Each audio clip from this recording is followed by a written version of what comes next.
La histórica dinámica de Chile nos permite encontrarnos con una serie de sucesos que desembocan en lo que hoy somos como país. Una república democrática basada en un sistema presidencialista, centrada en una profunda discusión respecto a las atribuciones que emanan de cada uno de los poderes del Estado, siendo la organización política del país intenso tema de debate. Entonces, cabe preguntarnos, ¿cómo entenderíamos esta materia a los ojos de un experto? La Constitución Política de la República en su versión original y hasta el día de hoy es presidencialista y por lo mismo le otorga al presidente de la República respecto a los otros poderes del Estado, el ejecutivo y el legislativo y el judicial al final de cuentas, una preponderancia dentro de la distribución de funciones en el entendido que a la época en que surgió la Constitución Política se necesitaba un gobierno más fuerte y hasta autoritario incluso con relación a la experiencia de la Unidad Popular. Pero esa Constitución de 1980 era heredera de la de 1925, que a su vez era autoritaria y presidencialista respecto a la crisis parlamentaria de antes. La Constitución actual se crea sobre la base de la Constitución de 1925. Por ende, tiende a reforzar una imagen fuerte del administrativo. Aún así, para algunos existen ciertas complicaciones en relación a ello. Las complicaciones que presenta al día de hoy la Constitución desde el punto de vista de su presidencialismo, y que es lo más criticado, es precisamente la iniciativa importante que tiene el presidente de la República en materia de leyes, particularmente en lo que tiene que ver con la administración de gobierno, pero más que nada en sus mensajes de ley. Y en ese contexto de cosas, donde más atribuciones tiene aún, es en materia económica. De tal manera de que las leyes en materia económica, como por ejemplo nuevos tributos, son de iniciativa exclusiva del presidente de la República. Y por lo mismo, el otro poder, digamos, que es el legislativo, se ve bastante limitado en orden a iniciar leyes que en la medida que lleven temas presupuestarios, como suelen llevarlo, al final de cuentas motiva que poco y nada puede hacer, más que en otras materias, pero que, si tú te fijas, no son de gobierno, sino de gobierno. Entonces, ¿se le deben dar más atribuciones al Congreso? Mira, yo creo que la práctica y el papel son distintos y por lo tanto hay que ver cómo funcionan estas cosas. Yo soy partidario de tener un Congreso más fuerte, el Congreso que tenemos es débil y soy partidario además de que haya un círculo virtuoso, como el Congreso fuerte, hay gente fuerte que se mete al Congreso. Hoy día como el Congreso es débil, a veces opera la ley de lo que los economistas llaman la selección adversa, los buenos quedan fuera y los no tan buenos quedan dentro. Cabe destacar que no todos sienten una profunda desigualdad negativa respecto de la imagen presidencial, y existen opiniones contrarias que avalan la actividad colegisladora del presidente en materias de ley, ya que le permitiría mantener sus ideales vigentes y respetar a aquellos que creyeron en estos, representando la mayoría de votantes.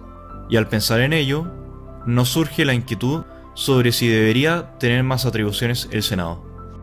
Yo creo que no, en tanto estamos en un régimen presidencial. Una de las características de los regímenes presidenciales es precisamente que el presidente puede tener ciertos poderes legislativos particularmente, y esto es principalmente para que el presidente no tenga conflictos, para tratar de evitar conflictos con el Congreso y pueda desarrollar su agenda. Entonces, ¿es necesario que el presidente tenga participación en materias de ley a través de los decretos con fuerza de ley y pueda ejercer una actividad colegisladora frente a los problemas que afectan a la nación? Yo creo que los DFL, los decretos con fuerza de ley, hoy día se utilizan de modo muy acotado y creo que se usan de un modo que es sensato. Te doy un ejemplo. Se hace una ley para crear una nueva institución pública, inventemos algo. Se está discutiendo cambiar el estatus de la CONAF. Ya hay una CONAF que deja de ser una institución de derecho privado, pasa a ser un servicio público. Eso se hace por ley. Tiene sentido que además el Parlamento pase meses debatiendo cuántos cargos va a haber en cada grado y cuál va a ser la estructura de la planta y cuántos auxiliares va a haber y cuántas secretarias. Creo que no. Creo que el tiempo parlamentario es escaso. Por lo tanto, tiene todo el sentido del mundo que habiéndose creado la estructura institucional y las reglas bajo las cuales esa institución va a operar, se diga, mira, hay una serie de otros detalles que se le da la facultad al Ejecutivo para emitir un decreto y fijar todo eso. Me parece sensato. Entendemos lo anterior como que el presidente necesariamente debe en un régimen presidencialista tener atribuciones frente a la ley. Sin embargo, una de estas atribuciones es el derecho a veto que tiene sobre proyectos emanados del Congreso. Y nos preguntamos si lo anterior podría llegar a ser una fuente de inseguridad legislativa? No. Todas las democracias tienen algún sistema de veto. Varían en cuál es el porcentaje de votos que se requiere para que el Congreso a su vez rechace el veto, pero me parece indispensable que haya espacio para que el presidente vete leyes que no le gustan. Ocurre así, como te digo, prácticamente todas las democracias del planeta. Frente a las opiniones anteriores, respecto de la situación que tiene el administrativo dentro de la temática política nacional, el legislativo también encuentra ciertas discusiones respecto a la interpelación de la que pueden ser objeto los ministros, donde siempre se crea incertidumbre a si se justifica o no la interpelación de los ministros en un juicio político. Me parece que toda autoridad pública debe estar expuesto al escarnio, a ser fiscalizado. En este caso, si bien la fiscalización no es directa, sí a través de los representantes. Por tanto, se justifica plenamente de que el Poder Ejecutivo y sus ministros, que no son elegidos por voto popular, estén expuestos al escarnio, al juicio del Poder Legislativo. Sí, totalmente de acuerdo. Entonces, ¿podría considerarse que esta interpelación le resta atribuciones al presidente? Me parece que atribuciones no le resta. Lo que sí que han descreído el presidente o presidente a turno es que él es quien elige por confianza a sus ministros y a su equipo de trabajo. Por cuanto creo que como capacidad de liderazgo sí se ha afectado. Como atribución no lo veo. Que saquen un ministro y se reemplaza por otro no le quita ninguna atribución al Poder Ejecutivo. Sí hay un golpe a la capacidad de liderazgo. Me parece que eso es súper importante y en Chile como que el liderazgo pesa mucho cuando se es presidente. Si el presidente no sabe elegir a su gente, el presidente lo hizo mal. No pierda atribuciones. Finalmente, y para cerrar, se desprende las ideas del cientista político Enrique Castro lo siguiente respecto al Senado. Nosotros tenemos que tener un equilibrio en el poder legislativo, ejecutivo y judicial. Y yo creo que las atribuciones que tiene el Senado están más que suficientes. Sin perjuicio de lo anterior, ¿se considera necesario que el enfoque de la Constitución se centre en las atribuciones del presidente o el Congreso actualmente? Creo que los que queremos de verdad cambiar la Constitución, más que enfocarnos en toda esta discusión bastante inútil sobre si es o no es conveniente tener una asamblea constituyente, yo diría, bueno, veamos qué cosas se pueden cambiar ahora y cambiémoslas mañana. Por ejemplo, creo que nuestra Constitución tiene un compromiso poco claro respecto a los derechos humanos y la no discriminación. Creo que eso se podría modificar mañana.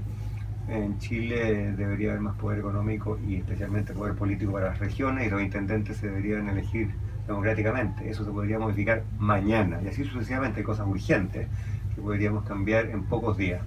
No creo que sea útil para el país estar enfrascado para siempre en una discusión constitucional.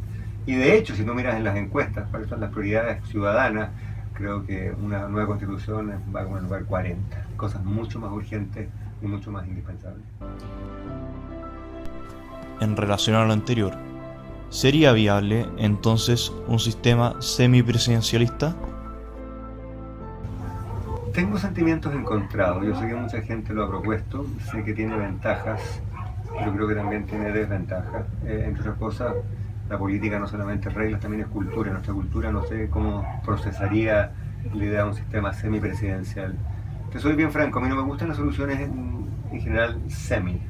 El semipresidencialismo me huele a queríamos ir a un sistema parlamentario, no nos atrevimos y nos quedamos a mitad de camino. Si vamos a hacer esa discusión, hagámoslas de fondo. Yo no me cierro a la posibilidad de tener un sistema parlamentario. De hecho, casi todas las democracias del mundo son más bien parlamentarias. Pero evidentemente sería un cambio radical en nuestros hábitos políticos y no es algo que se pueda hacer de la noche a la mañana. La diversidad de opiniones que rodea la política chilena se hace de una forma crítica, que nos permite entender esta desigualdad como algo positivo, en el sentido de que permite dar cierto resguardo a los ideales que protege el gobierno de turno. No obstante, las miradas frente a este desequilibrio, que para muchos parece una lucha de poderes, es realmente subjetiva.